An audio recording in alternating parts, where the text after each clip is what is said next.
Okay, I'll definitely have to say that some of these last few stories that we've read so far, I'm really digging it. I've been digging some of these last stories that we've read. I want to do more today.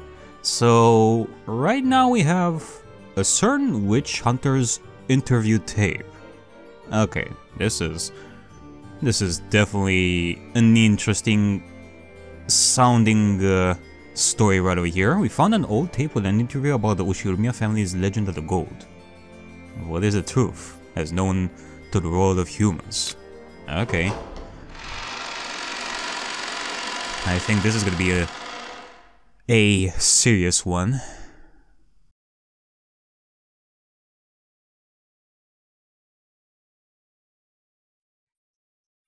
Ushiromiya黄金はたった一つの金塊を巧みに使った大掛かりな詐欺ではないかとの説をどう思いますか？その説は当時結構囃し立てられたものです。後宮氏は丸荘の会長たち親しい財界のフィクサー数人に黄金の山を見せ、そのうちの一つを持ち帰らせて鑑定させることで信用を得たということになっていました。つまり鑑定を経た黄金は一つしかないというわけです。You know, this actually reminds me of the first episode, because, yeah, remember, we've seen this one moment with Natsu and the crows, and the crows showed Natsu that one gold ingot to Natsu, which, on first glance, it would tell you that, hey, the gold actually exists, but maybe some people would theorize, oh, it's just one gold ingot. It doesn't necessarily mean that there is a pile of gold out there that needs to be found. Maybe some people have thought about that at some point, but until later we see the gold room and such, so yeah. つまり後宮氏に特に親しく財界に信用のある人物たちが結託して黄金元素を作り上げた可能性があるということではないでしょうか。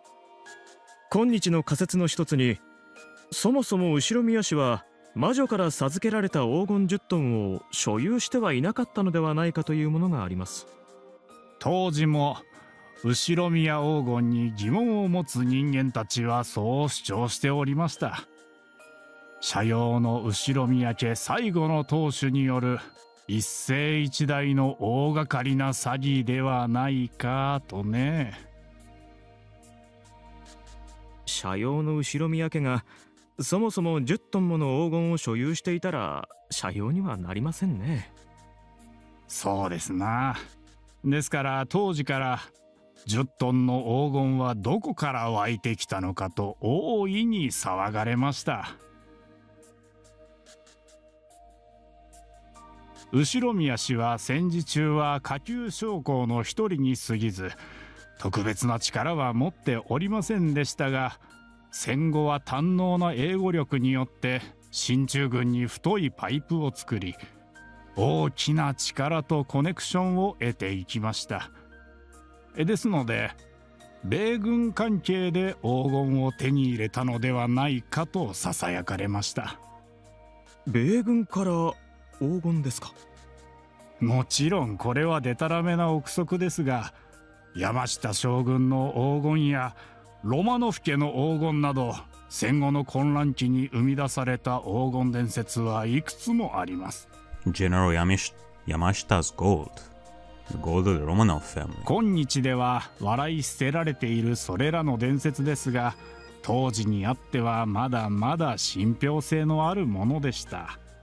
実際戦後の混乱をうまく立ち回り莫大な富を築き上げた人たちが存在しますからね。だから軍の名と黄金の2つのキーワードがくっつけばある程度のうさんくささはありながらも信憑性もまたあり得たのです。そして戦時中に日本軍が得たとされる黄金を地下で手に入れた米軍の一部将校がそれの横領を画策。監禁のトンネルとして後ろ宮氏を利用したのではないかとの噂もありました。今日では想像もつかないでしょうが、当時の後宮氏にはそれだけの GHQ とのコネクションがあったのです。六軒島取得の際にも GHQ の力を利用していますね。はい。後宮氏が戦後急速に財力を蓄えた背景には、常に GHQ との大きなコネクションがあります。朝鮮戦争についてもいち早く情報を得ていて、特需の恩恵を最も受けた富豪の一人と言えます。では当時の後宮氏を知る者ならば、表にできない事情から10トンの黄金を密かに得ていたとしても不思議はなかったわけですか。思わなかった者もいただろうし、それだけに後宮黄金の真贋をめぐっては当時かなりの衝撃を与えたものです。マルソーの会長はその後宮黄金を最初に信じたフィクサーの一人ですね。そうです。先代から後宮家とは親交があった大物でした。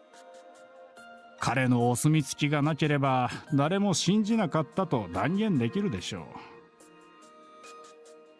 う。しかしよくその会長はたった一つの金塊を鑑定するだけといういかがわしい方法で10トンの黄金を確信したものですね。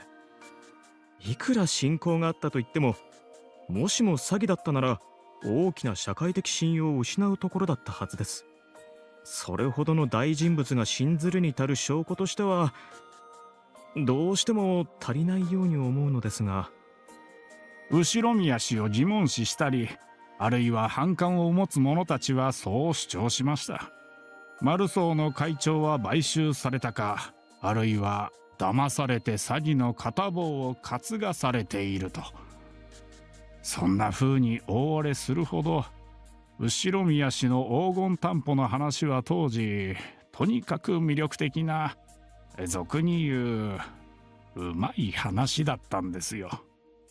結局黄金伝説の真贋は問われることなく、後宮氏は莫大な投資を受け、それをもとに朝鮮特需で大儲けをし、無事に借金を返済。そうです。仮にそれが詐欺だったとしても、彼は莫大な富を築き、後宮家を復興させ、全ての借金を返済しきったのです。Man. その強胆さを称える者も面白がって黄金詐欺説を支持し、存在しない黄金から莫大な融資を受け、それをもとにお家を復興させた波乱の人生などと面白がりました。Yeah, I guess so. Thank you, Maruso. Otherwise, yeah, kind of makes you question. Okay, we've seen some of the events in episode 7, but I was still curious about the aftermath of how he managed to get all this gold to use it, like, properly. Yeah. Well, there's that. ではやはり後宮氏は一世一代の大博打に勝った博徒に過ぎず、黄金伝説は幻想に過ぎませんか。 Risk. That is the magic of Kinzo. わかりません。後宮黄金が白日のもとにさらされない限り幻想に過ぎないでしょう。しかしマルソーの会長は確かに大胆な方だったが、それでも相手を無条件に信用するほど不用心な方ではありませんでした。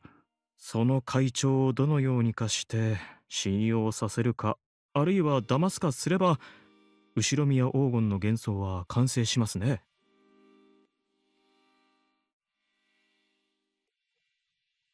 あなたは後宮黄金に否定的な方で。Sprite of Mikami. Okay. いえいえ。This is quite a surprise.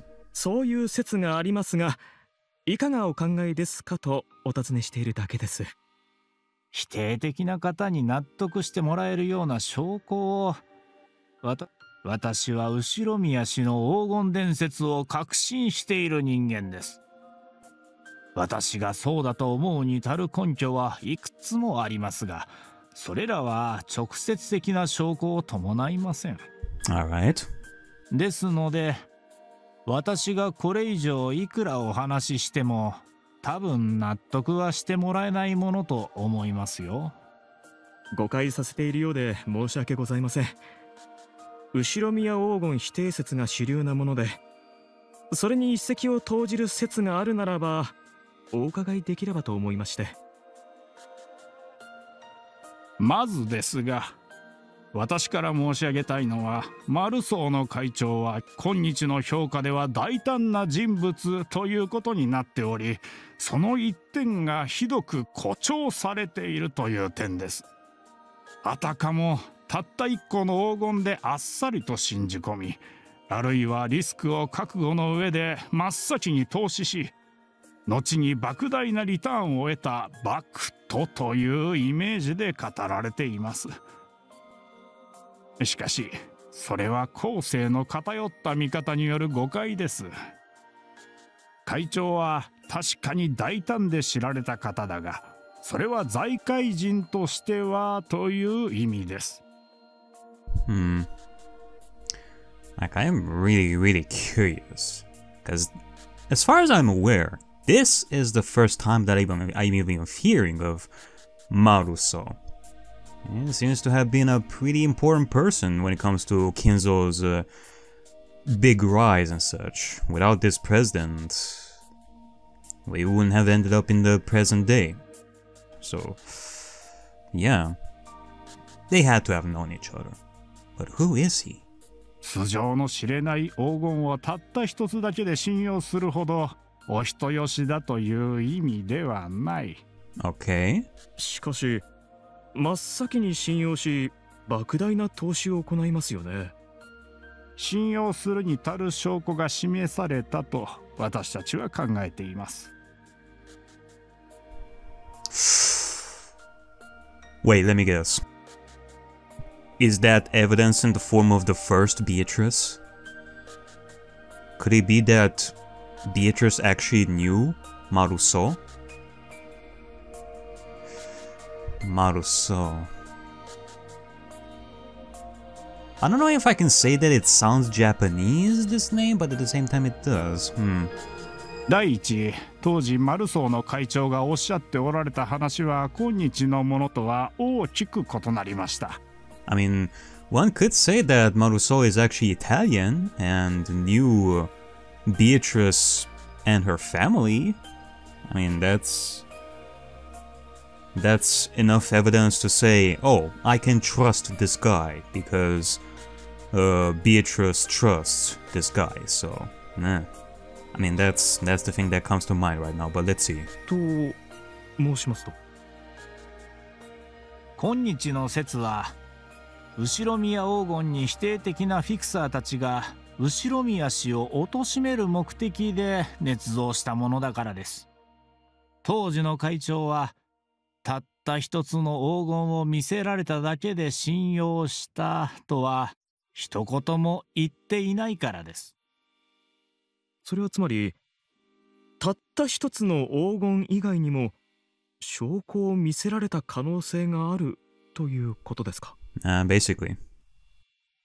これは会長がお亡くなりになられてから当時近しかったある先生から伺った話です。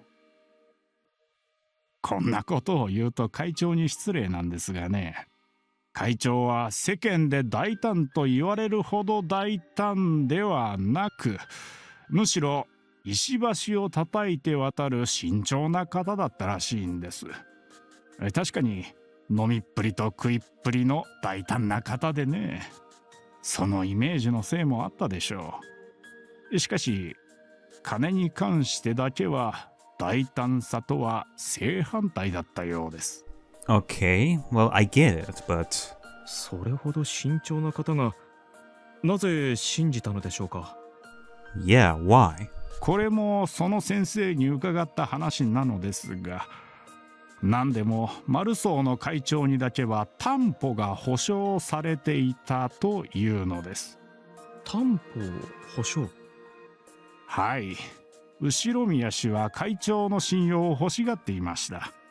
なので何としてもこの話に乗ってほしい思惑があったのです。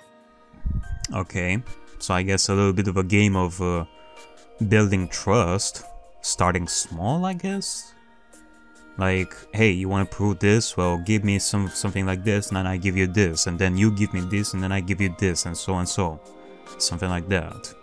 そのため秘密で会長にだけは特別に有利な条件で話を持ちかけたというのです。それはつまり他のフィクサーの投資から元本を保証返済するという無限連鎖項の詐欺のような。いや、違います。会長は最終的には派閥全体で4割もの投資を行いますが、そのうち個人的に1割の投資を行います。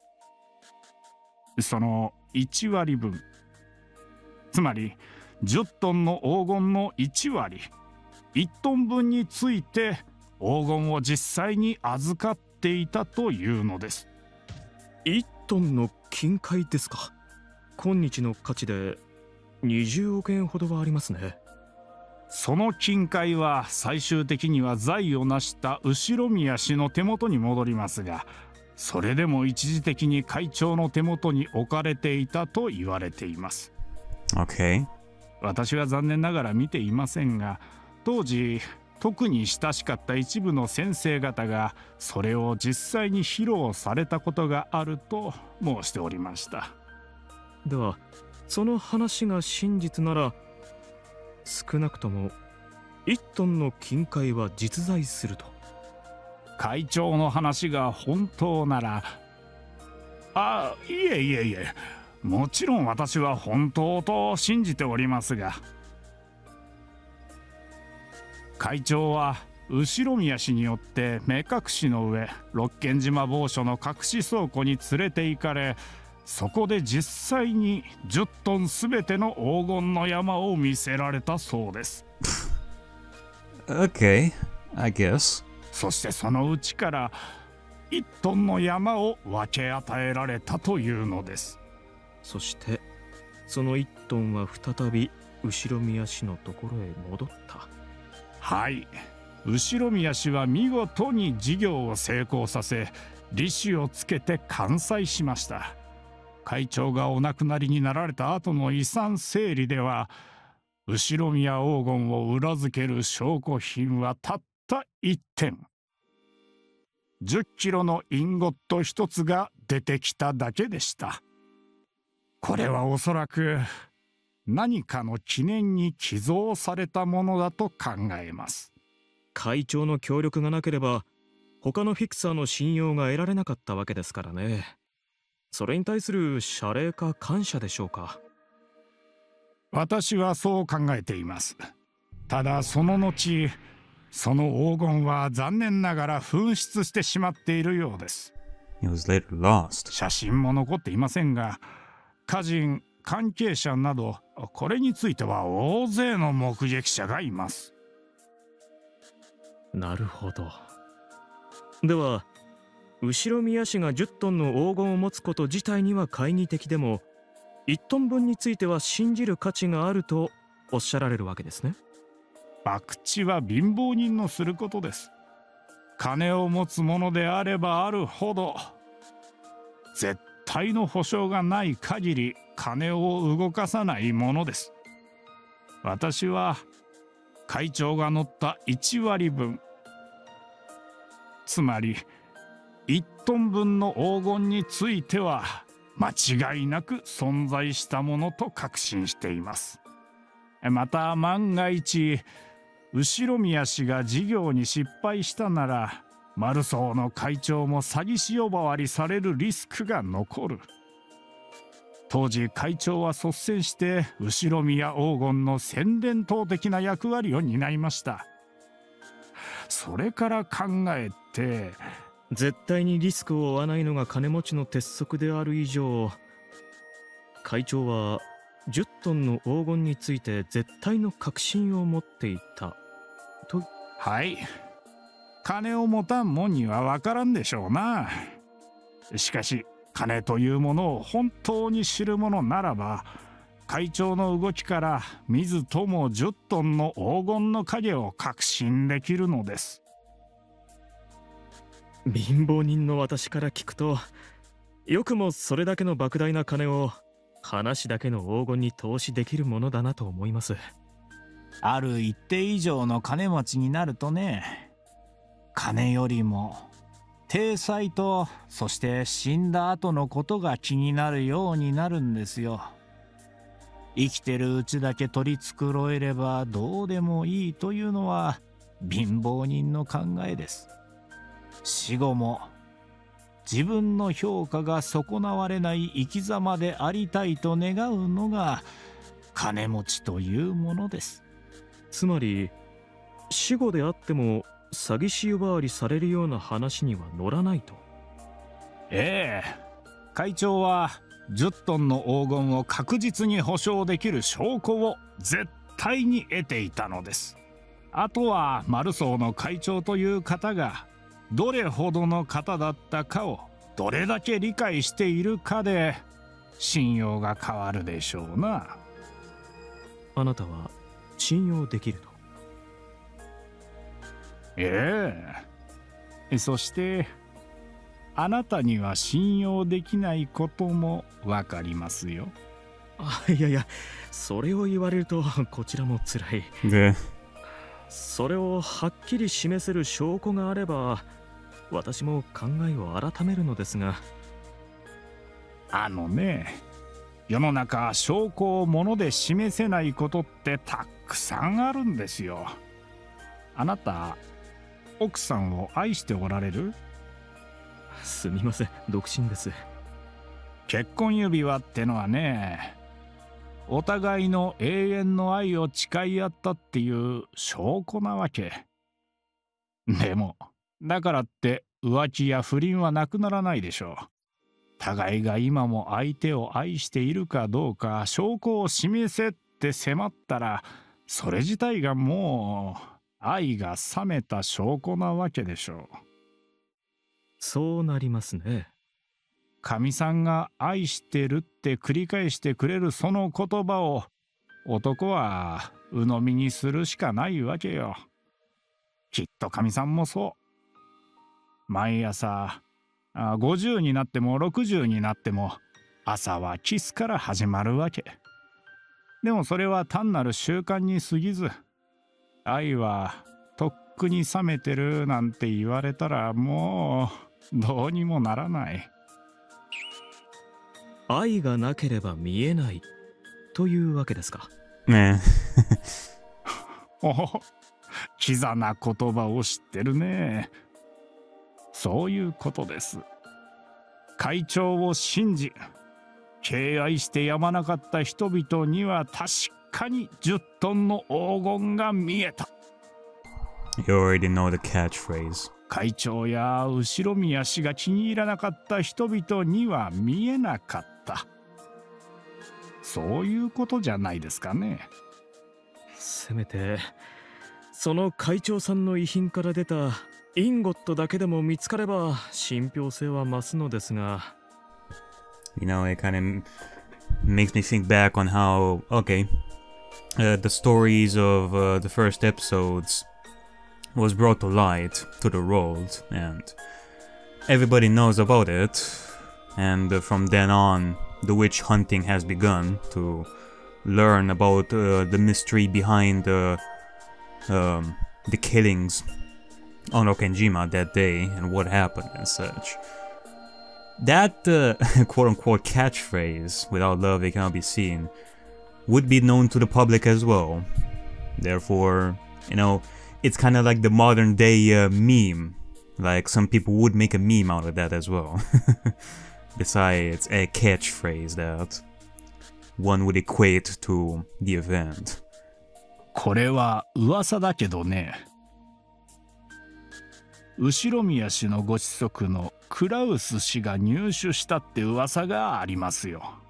クラウス氏は独自に黄金の隠し場所を探してたらしいですから、それを入手し10トンの黄金の実在を確信したため、六軒島の全頭調査の準備を進めてたって聞いてます。Ah, see? This is what I was talking about at the beginning when we were talking about that single ingot. It made me think of Kraus and the Nazi. しかしクラウス氏も例の事件で亡くなられてますね。当然そのインゴットも闇の中に。六軒島って昔悪時期島って呼ばれてたのご存知で？ Yeah, the Akujiki-jiki-jiki-jiki-jiki-jima. Let me check something out over here. There is a rumor that Mr. Ushiromiya's son Kraus got his hands on it. Okay, it doesn't really tell me from where this all started. It could very well be something that was told in the first letter that told the story of the first episode, because I guess there is a debate on how much of the story of the first episode was told in the form of a letter that was sent in the waters, like was put in a bottle and sent in the waters by Beatrice. It makes you question how much of that was told. And one could say that, oh, you learn about that from the letter, from the first bottle. That, okay, Kraus found that gold ingot, and thus, because of that, he made his search. And he also showed it to his wife. But they're talking about it as a rumor, not as something that you would learn from the first bottle, so... Like, I'm trying to figure it out in the sense that, you know how Nazi's perspective is, you know, unreliable. And you kind of have to question it. So it kind of makes you question, okay, does this mean that Kraus and Nazi never had that discussion about the first gold ingot? Did Nazi ever know that Kraus found that gold ingot? Was she ever shown that? Because if this rumor exists, then there is a little bit of credibility when it comes to that moment being at least somewhat accurate. I don't know, I guess it's something to think about. ええ、それがなまって小豆島になり、最後に六軒島になったと。そうそう、悪霊が住んでて魂を食らって飲み込む島ね。飲み込んじゃったんだよ、ペロリと。当時黄金伝説を証明する証拠はきっとあったんです。それを大勢が目撃した。だから黄金は事実だった。しかし時を経てそれらの証拠は失われた。その結果、事実だったはずの黄金伝説はその存在を疑われるようになった。確かにそうとも言えますね。私はね、今日まで浮気を疑ったこともないし、女房と同じ日に同じ畳で死ねたら最高だと思ってるよ。胸を張って息子たちや孫たちに最高の人生だったと語って大往生できる。そしてそれを見た息子たち孫たちは、じいさまは最高に幸せな人生を歩んだと。しかし直接聞いた子孫がみんな死ぬほどの未来。俺の末裔が死んだひいじいさまは不幸で夫婦仲は悪く不倫だらけだったと言い出したらどうなるかね。それを否定する証拠に俺は何を残せばいいんだろうね。何を残したって疑う未来のそいつの元に届かなきゃ意味がない。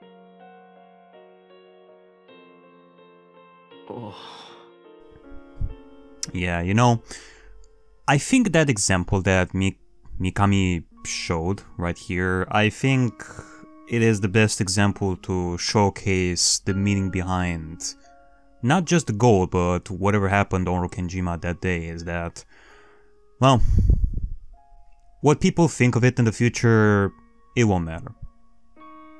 Let it be hidden. It doesn't matter. Like, people will think whatever they want about the events on Rokkenjima. They will create completely different stories. The stories will be molded in whatever form they want, depending on the person, depending on the region. Similar fashion to myths and how stories of the old are molded in different ways. It's, in the end, there is no way of showing to the world a clear-cut evidence that will tell the true story of what happened on Rokkenjima that day. And it's not really that important, because it was only important to the family, with the sole survivors right now in present day being Angie and Balor. And even they are gonna die one day. So after that, it doesn't really matter. Not much. It will only matter to Angie and Balor at that point what happened. So yeah. もうね、あんたらの追い求める六軒島の真実なんて何も存在しないんだよ。Yeah, the truth of Rokkenjima has sunk to the bottom of the ocean. あれから長い時間が経って、すべての証拠が消え去った。だから、あんたらが好きに決めればいいのさ。Like, the only thing that we can do, even without clear-cut evidence, because, in the end, I am the same person as these people talking right here. I make all the theories I want, like, nothing is clear-cut. Well, most of the stuff right here is not clear-cut when it comes to the mystery of Umineko. I'm just here making my theories and creating my own story about Umineko that in the end will satisfy me. I'm still on that long path of creating my 100% clear-cut story of Umineko in my mind. Still on that long path even after finishing Umineko. One day I will finish it. One day I will have my own version of Umineko in my mind, and when it's done, well, that's basically it. That's what's gonna be my final version of Umineko in my mind. Like, after thinking about all this. 黄金はあった、なかった。メッセージボトルはどれが本物でどれが偽物で、当日何があったのなかったの。好きに決めればいいのさ。だが、あんたらが何を決めたって、当時の本当の真実は揺るがない。耳に痛いお言葉です。しかし、それでも、その真実に迫りたいと思っている我々は、今後、何を指針に過去を探ればいいのでしょう。心だよ。人の心は時代を経ても変わらない。心とはまた抽象的なものが出てきましたね。何があったかを知ろうとするから証拠が必要になる。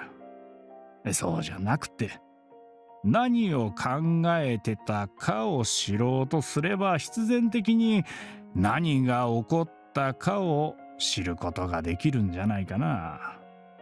チェス盤をひっくり返すということですか？何ですそれ？あ、いえ、要するに相手の指し手を読めという意味です。敵の思考を探れと言いますか。ああ、そういう意味ね。うん、それでもいいと思います。Okay, where did he learn about that? From the message bottles? From Angie? Again. 後ろ宮氏やその関係者が何を考えどう生きたかったのか。それに思いを馳せなきゃ真実なんかたどり着けないですよ。愛がなければ見えない。またキザなこと言うね。まあそれでもいいや。おかしな金持ちがどんな馬鹿げたことをしたかったのか、そういう考えじゃ見えるわけもない。金持ちは奇人変人で何を考えてるかわからないという色眼鏡を外してね、一人の人間として考えてみることをおすすめしますよ。それくらいでいいですかね。これくらいお付き合いすれば私の幼なじみの顔は立つんじゃないですかね。ありがとうございました。原稿を起こしましたらお送りさせていただきますので確認をお願いいたします。いや、いいよいいよ。チェックめんどくさいからそのまま掲載してくれていいよ。何をどう言い繕ったって悪意ある人が聞けば悪意あるように解釈できちゃうんだから。ただ匿名でお願いね。そういう条件でお話ししたんですから。はい、心得ています。今日は本当にありがとうございました。Alright. This was surely something. どういたしまして。もうテープ止めてもらいます。録音ってな、何度やっ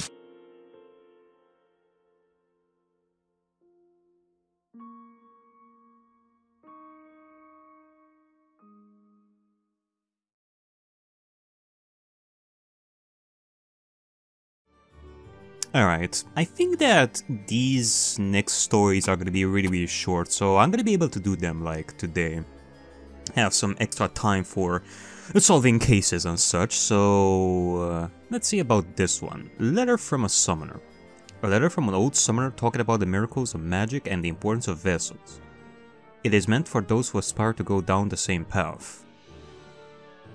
From Kinzo himself?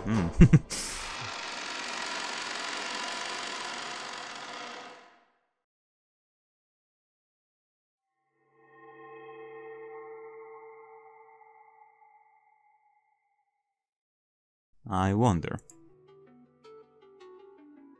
The abundance of miracles brought to life by magic literally occur as miracles in the real world. Miracles that occur in the human world can perhaps be compared to seeing an ice pillar in the middle of summer. Speaking of ice pillars, by its very nature, ice appearing midsummer is a miracle. With a magical miracle, ice forming midsummer under the blazing sun can be possible. Yeah, look at this. But of course, it instantly melts under the hot summer sun, so the form of the ice and, by extension, the miracle, both disappear. That's depressing though, so instead, we can treat it as a magical quest to try keeping a huge sheet of ice from melting for a long while under the sun. To create an even bigger sheet of ice, even more magical power will be necessary. To keep the ice from melting for a longer period of time, even more magical power would be necessary. Think about it this way. You have magic that brings about a great miracle for one moment, as well as magic that brings about a tiny miracle for eternity. At first glance, the former appears to be flashier and far superior, but they're exactly the same in terms of both magical difficulty and the amount of magical power required.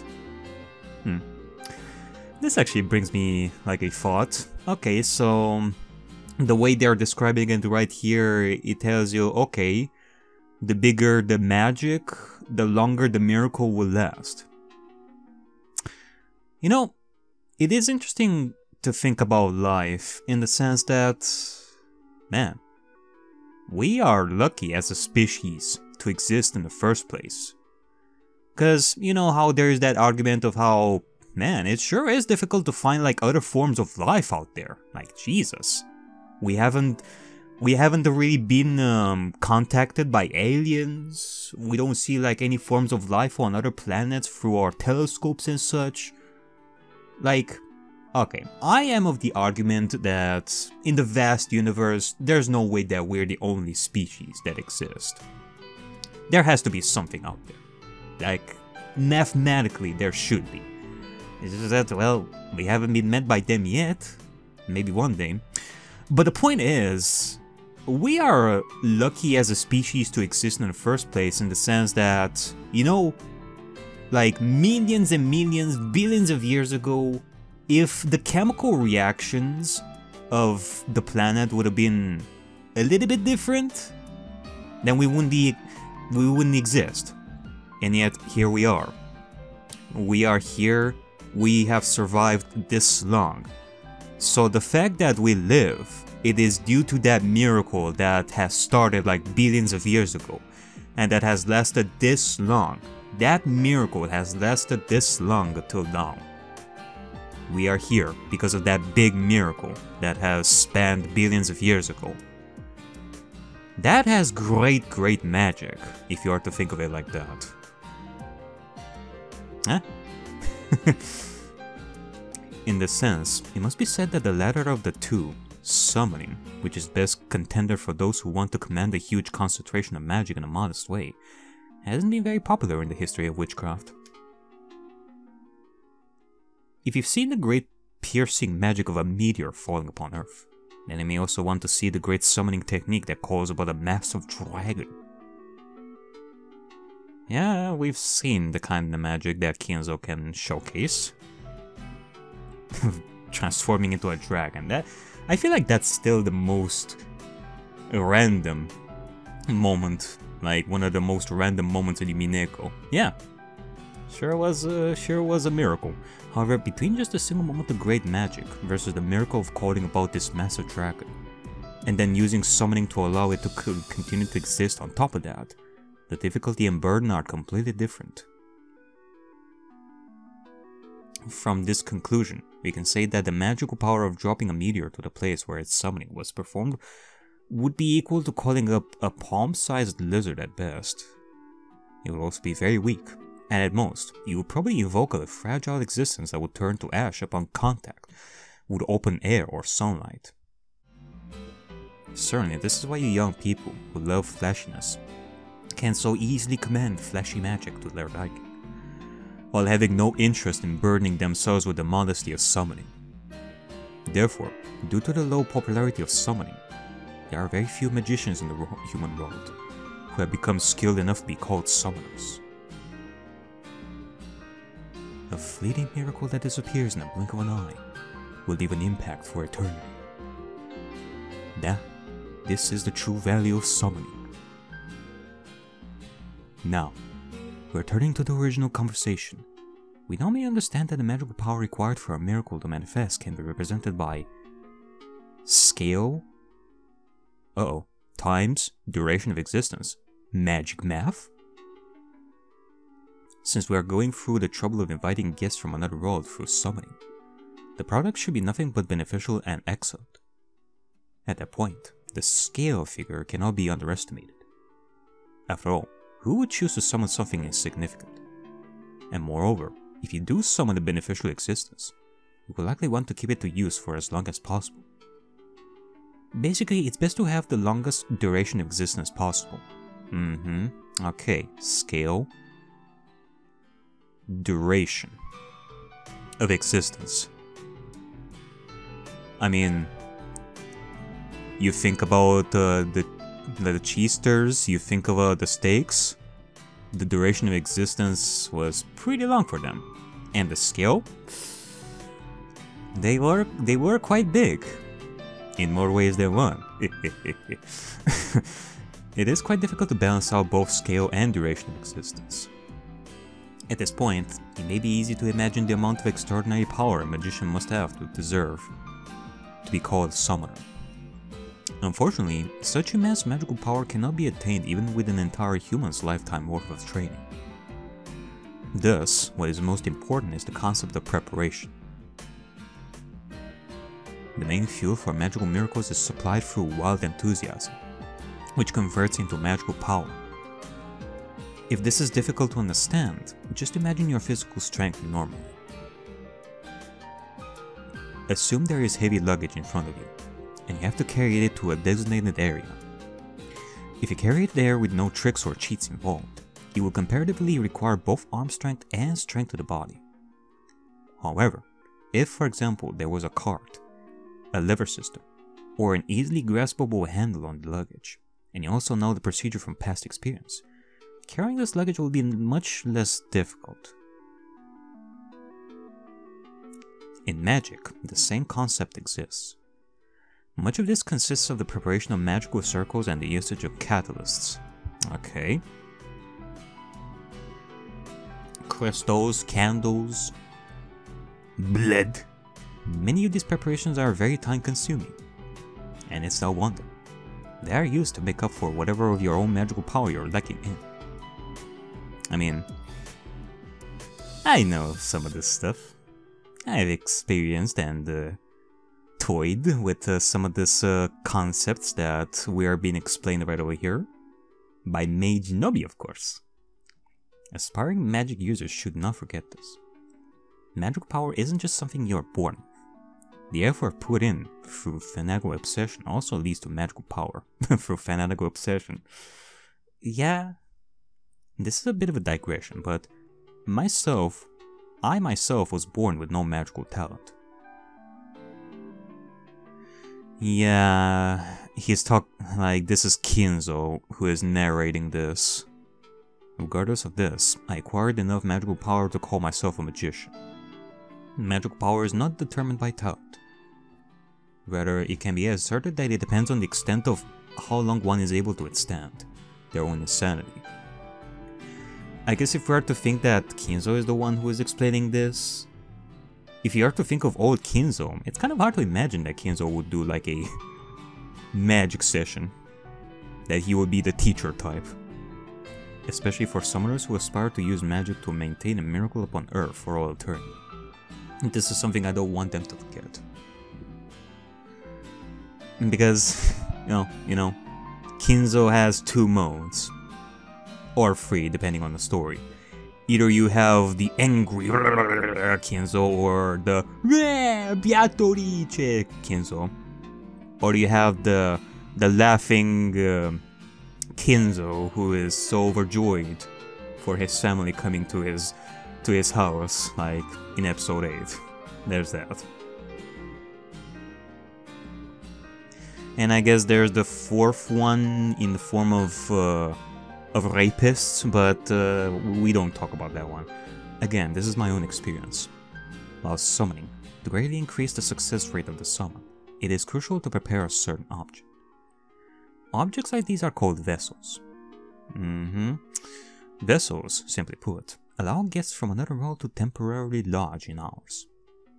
If you excel in Western magic, it is imaginable that you may be able to blow life into a clay doll in order to summon a golem of sorts in a ritual. The clay doll in this ritual is essentially a vessel.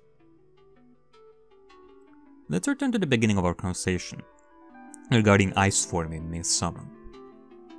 Under the blazing midsummer sun, any ice that would be summoned would of course melt away within a blink of an eye. However, if this ice were to be summoned within a prepared cooler box that could block out the heat and rays of the sun, and if it were compared with the time that these preparations were made, it would take much longer for it to melt. Ice should now be able to continue to exist midsummer. To visitors from another world, the world of humans is essentially similar to that blazing sun. to manifest there, they will need a maintaining vessel. Needless to say, if you're trying to summon a visitor from another world without being competent enough in summoning, they will not reach the domain of humans, but instead, the void. So long as a human is aware that they were born in the human world, it will be wise for them to give up the far-off dream of even calling something to the void, without preparing a vessel. The vessel should also be suitable for calling up the visitor in question.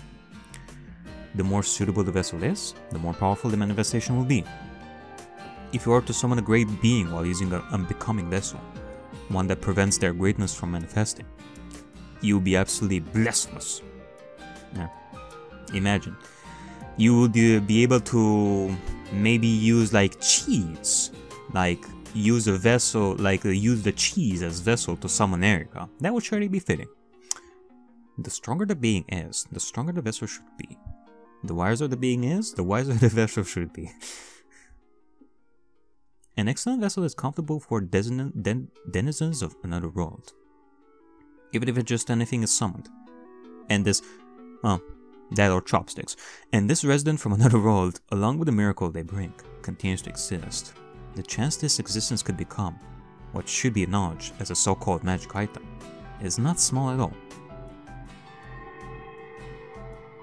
Spending half a lifetime seeking a fitting vessel for the sake of a great summon is to be expected. The persistent madness from spending your life seeking the vessel out will always lead into more magical power. Decide your fate and do not waste your time. Aspiring summoners don't just need practice, they must have interest in their vessels too. Feeling like you can achieve anything with your own magical power is a fallacy only those with youthful ignorance can believe. These are a few words from a senior summoner. One instant of passion won't do it. I wanted to perform a wonderful summon, while being prudent in making preparations through persistent ambition. I believe without a doubt that an unknown guest from another world will give you valuable and lifelong experience. Okay. Oh, thank you for this lesson of magic, Mr. Kinzo. Dusty old motherfucker. Alright, here's to another story right over here. Important facts concerning magic. I assume it's gonna be something in similar vein to this one, that is also gonna be talking about magic, but from Maria's perspective, I guess. A note from Beatrice to witch apprentices. We should be thankful for every day we live, no matter how trivial they may seem. After all, that in itself is a miracle. Kinda reminds me back on when I was doing this story and it was talking about how, oh, it is such a miracle that we even exist in the first place, and that sort of stuff. That, and I guess this also reminds me of this. So yeah, let's see. Maria, my little baby, what you doing?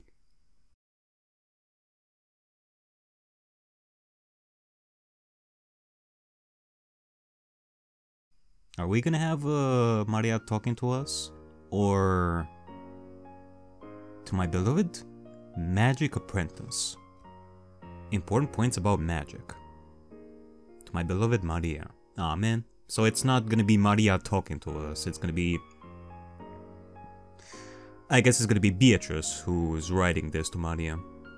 For someone studying magic, it is crucial to know that magic usage requires the correct mind frame. For you who yearns to be a witch, you should know that magic is essentially the power of yearning. Learn this as soon as possible, as I believe you may want to show your magic off a bit to someone. However, magic is the sole elemental with a power deep enough to quench all ignorance in the world. Both paying utmost respect to magic and having a suitable mind frame for it will be necessary, while having the impure desire to show off your magic to someone, the mysterious power behind your magic will never show. In no way is magic something like doing some petty sleight of hand that you don't usually see.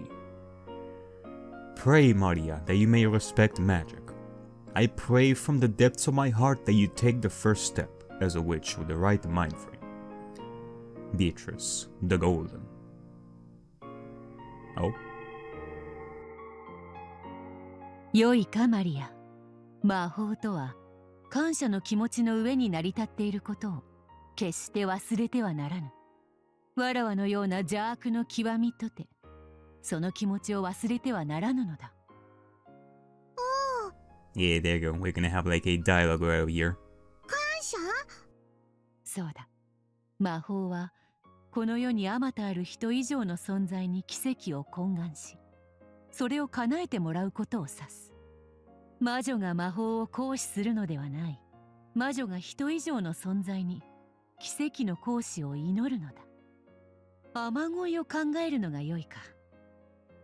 干ばつに苦しむ人々が天に雨を懇願し、それが届いて雨が降る。それは天に祈りが届いたからであって、彼らが雨を降らしたことにはならぬということだ。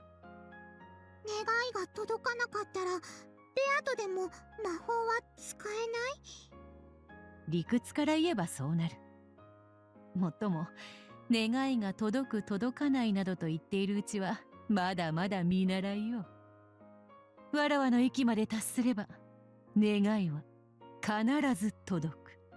必ず叶う願いはもはや願いとは呼ばぬ。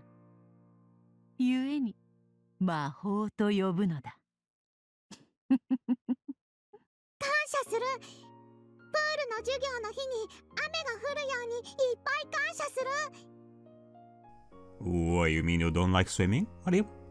そうだ。自分の目的のために労力を割かせるのだ。常に感謝の気持ちを忘れてはならぬ。そしてその結果、もたらされた力がどのようなものであっても、例えばマリアはプール授業とやらを中止させたくて雨を祈ったとする。空は曇り、少々の小雨をぱらつかせたかもしれぬが、中止にはならなかったとする。その時それに失望してはならぬのだ。なぜなら授業を中止させたいのはそなたの願いであって天の希望ではない。天はそなたの雨を降らせたいという願いに応えたに過ぎぬからだ。その時失望することがあれば、それはこの上ない不敬にあたる。その程度の気持ちでは天は二度と力を貸しはしないだろう。でもベアとくらいになれば今すぐ大雨を降らせたり台風を呼んだりもできる？無論できるぞ。この島を台風にで取り囲み、属性から切り離すなど容易なことよ。Okay. 見せて見せて。今すぐ台風呼んで。そしたらお船は欠航でマリアは明日学校に行かなくて済む。マリア、そのような気持ちが最も不敬なのだ。魔法の力は大きなものになればなるほど偉大なる者たちの力を借りる。そしてそれに見合った大きな敬意が必要となる。台風を呼ぶなどという大魔法をそんな面白半分で呼ぶようでは魔女失格であるぞ。ごめん。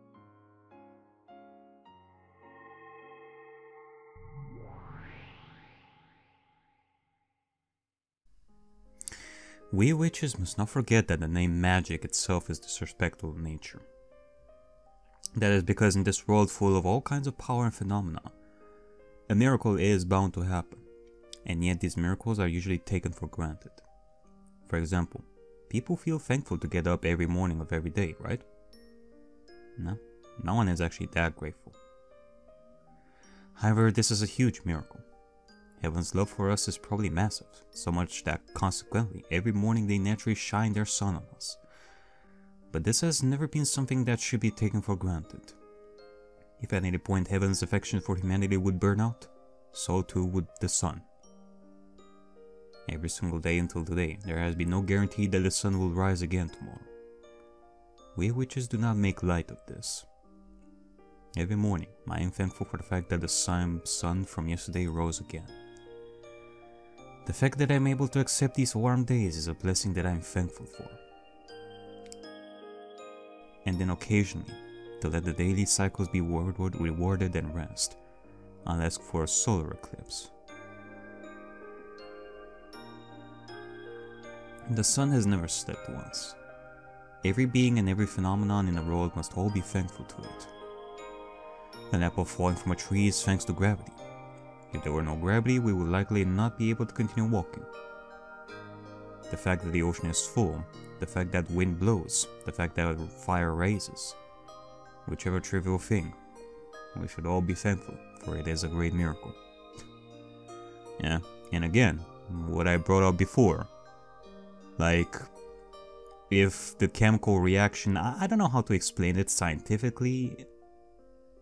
I know at the very least that we are carbon-based existence. Like, I don't know, maybe if the carbon was a little bit different, then we wouldn't even exist. Like, imagine if, I don't know, some phenomenon in the universe is gonna make it so that carbon no longer exists, then we wouldn't even exist. That would be bad.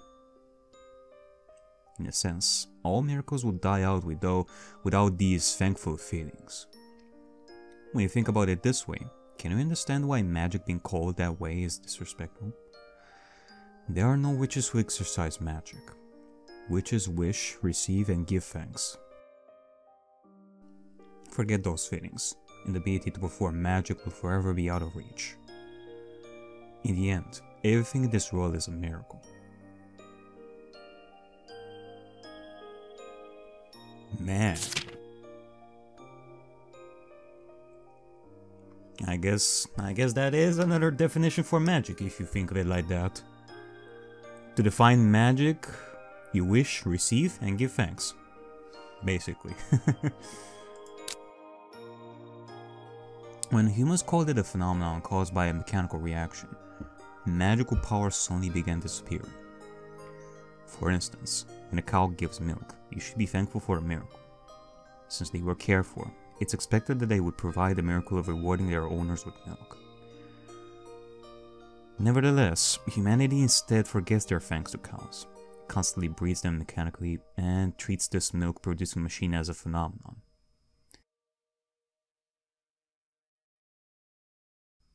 I mean, you know, one would laugh at such an interesting example right over here, but, you know, some people out there are not as fortunate as those who are living in a city and are just able to basically buy some milk from the shop near them. Simple as that. Just buy a bottle of milk, pour it in your cereal, and eat. And then go back to work.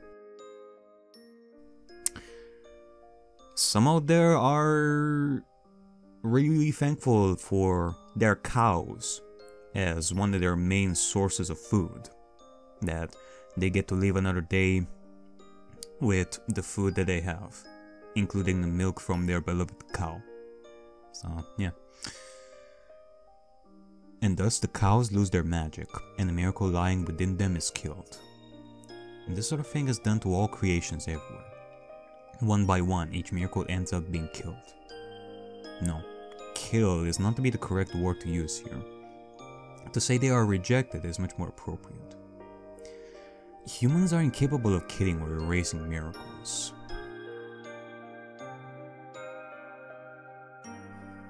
At best, they can reject them. Just pretend they don't exist. And even though humans act like there are no miracles in this world, it does not negate their existence. This world is overflowing with miracles. This truth alone will never change. Nonetheless, the issue with today's world is that humans are too great at that sort of power. Their ability to cause the decline of the power of miracles with phenomena is too excellent. They became an overwhelming majority as they started to hunt miracles for force. They made it their life's purpose to explain every miracle they could, pouring their own blood, sweat, and tears into causing their decline. And this is truly the age of the witch hunt. Both the power of miracles and the ones who governed them began to hate and avoid humans. And at last, humans have become able to repel miracles using their body odor, like the smelly pigs they are. You know what? It sucks. Like, I get it. This is one of the many depictions done in Umineko's story, now done in this Tsubasa story, about magic versus technology, basically, and the way humans are now taking more control over a lot of the aspects of life, whereas in the past, you see something strange going on, like in the 18th century or 17th century. Magic! Magic! Witches! Burn them! Burn them! And now humanity is at that point of evolving into more critical people. Which, you know, there is a little bit of a duality over here, or something along the lines of it is a double-edged sword. I mean, we should be critical about stuff. We should continue to think about some of this stuff. And because of that, we tend to think about how everything is done and how everything is made. It's... there is something lost in that as well. But, you know, it's not because we're trying to make life like a bleak existence, in that we cannot see anything anymore as anything magical or anything happy. If we are to keep looking at every single ant, every single object with a stethoscope or something like that. We are evolving as humans and are looking at everything because we are basically trying to find some purpose in life. We are basically on that path of self-discovery and trying to discover the world around us in a way that basically fulfills our need for trying to find that purpose in life. That's basically why technology was created in the first place, out of sense of curiosity and, you know, self-betterment and such. So it's not like I can say that humans are a bunch of smelly pigs for what they're doing. I mean, there are gonna be some rotten apples there, like, you know, rich people out there who are basically doing it out of selfish needs. But, yeah. I cannot really blame, like, all humanity for repelling miracles in the way that Beatrice is describing right over here. Yeah.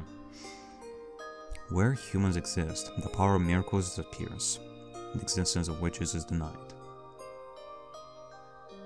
It's just that, once again, it's a matter of balance. Just, you know, be good with that sense of discovery and being critical, but at the same time, try not to lose the heart of it.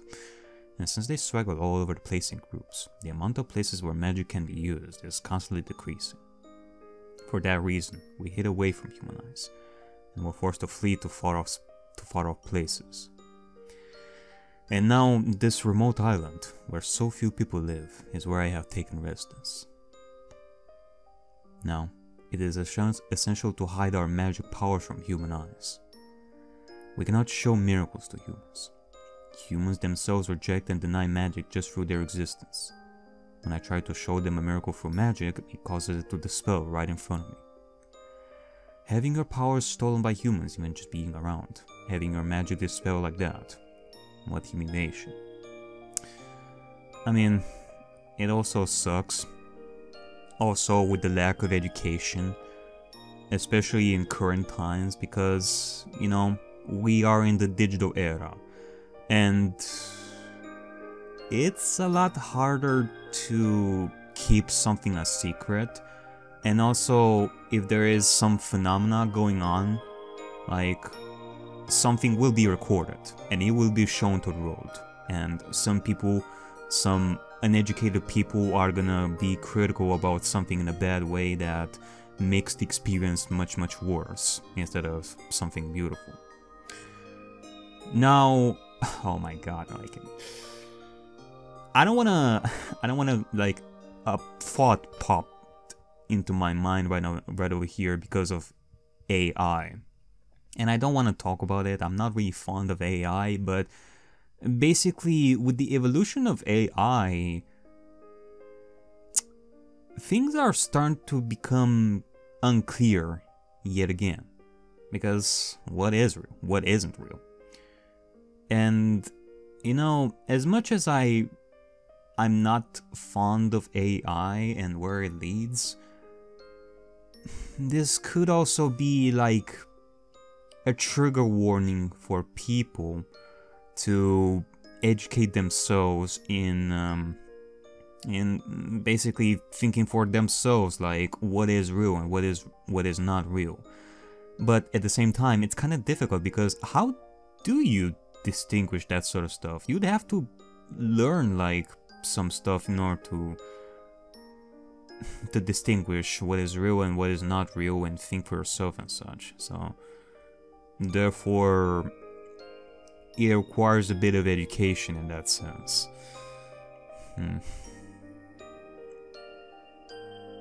So I've decided that even if I cannot show my magic, it isn't impossible to acknowledge me as a witch. If I cannot show my magic and prove that I'm a witch, I'll accomplish something only possible through magic so that they won't have a choice but to acknowledge me. For example, like, if we are to look at art, the creation of art has evolved quite a lot, like, in the 21st century. If you are a follower of social media, you tend to see art a lot, depending on who you're following and such. And at some point, there is this feeling of taking art for granted. And even I do, at points. Even though I try my best to acknowledge that, hey, that piece of art is done by somebody. And we should all be thankful for that art and for that person that has done it. And now, with the creation of AI, it kind of makes you question, okay, is this piece of art done with AI? Or is this legitimately something that the person put a lot of soul into it, working like hours and hours into that piece of art? And I guess this gives you like an extra incentive to actually check the artist and see what they have done, because there is this pattern where okay, there's this random person that has done like 50 arts in like the last couple of hours. Yeah, that's totally AI generated. But on the other side, if you are to find like a portfolio of beautiful arts and such, you will realize, okay, so this is not AI art. Like, I can definitely tell. So it's it can be difficult, but at the same time, again, it's kind of like it gives you like a trigger warning or something like that, where it tells you, hey, pay attention to what you're seeing. Like, if you see an art, then check the artist out and see what they have in store, like what they have created and such. Like, admire what they have done, instead of, you know, looking at an art and moving on. So I guess you could say that with the evolution of AI, I guess we should also be thankful that it is making us more critical, thus trying to make us think if the artist's intentions are pure or not. I guess we should be thankful that we are becoming more critical and such. For example, I am.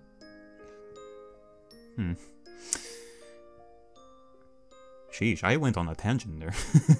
If I cannot show my magic and prove that I'm a witch, I'll accomplish something only possible through magic so that they won't have a choice but to acknowledge me. I will deny all possible explanations for phenomena. This will, no doubt, be a daunting and difficult task.